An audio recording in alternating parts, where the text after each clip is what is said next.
તમે મને ગાળ દો, તમે મને નુગરી કહો, તમે મને નીચના પેટની કહો, હું નીચના પેટની છું, સતી છો, સિંધ મલકની માતા છો.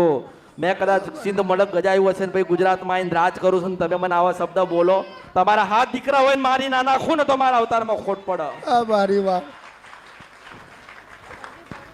એટલે હું તો જીવિત એવી માતા હતી અને મેં તમારી પાસે શું માંગ્યું હતું? તમે મને ગાળો બહુ સમજાયું માં બહુ પણ તમે નથી મને ગાળો દો છો, સમજ્યા મારી. હે? તમે મને ગાળો દો છો, હે? મારી માં મને ખબર છે માં બહુ મને કે ગાળો બોલે મને કે છે તારા માં, જેવી બહુ. માતા, તારા જેવી માતાને તો હત્તર તમે ફેરવી નાખી કે. એ માં. એટલે એવું કહેવાય. હું કહેતી હતી કે એવું તમારા કહેવાય. હિસાબે જ આવું થયું છે માં. હું તને એમ કહું છું, માં છું, જનેતા છું. હું કેટલું આભળું ને કેટલું કરું. જો તમે મને નાખી દીધી ને, મેં તારું અમૂલ્ય વસ્તુ લઈ લીધી, તારા હૃદયનો ટુકડો લઈ લીધો, તારા ધડકન તારી બંધ કરી નાખી. તારે જાગવાની જરૂર છે હવે.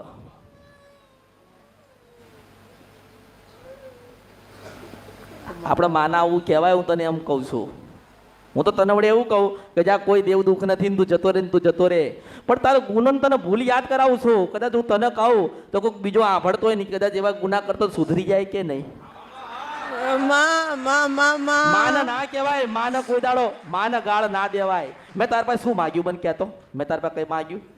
દીવો મૂક્યો, હું તને કહું છું, આને મારો દીવો મૂક્યો ને લાત મારી, મારાને હું કેવું? હા માં આમ દીવો નીકળીને હું દીવામાં બેઠી બેઠી હું એવું કહું છું કે આ બધા મને મળવા આવતા આવશે ને તો આટલી ભૂલ કરે ને તો મારા દીવામાં નીકળીને જોવું છું.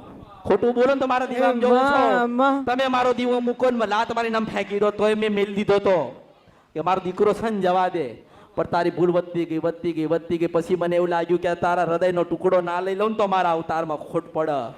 જીવતો જાગતો તારો દીકરો હરતો ફરતો હતો, કોઈ વ્યસન નથી ને એના ભગવાનના ઘેર મોકલી દીધો. પણ એવું કહું છું, મારો થઈ જાય ને પાછો હાલ દઈશ. માં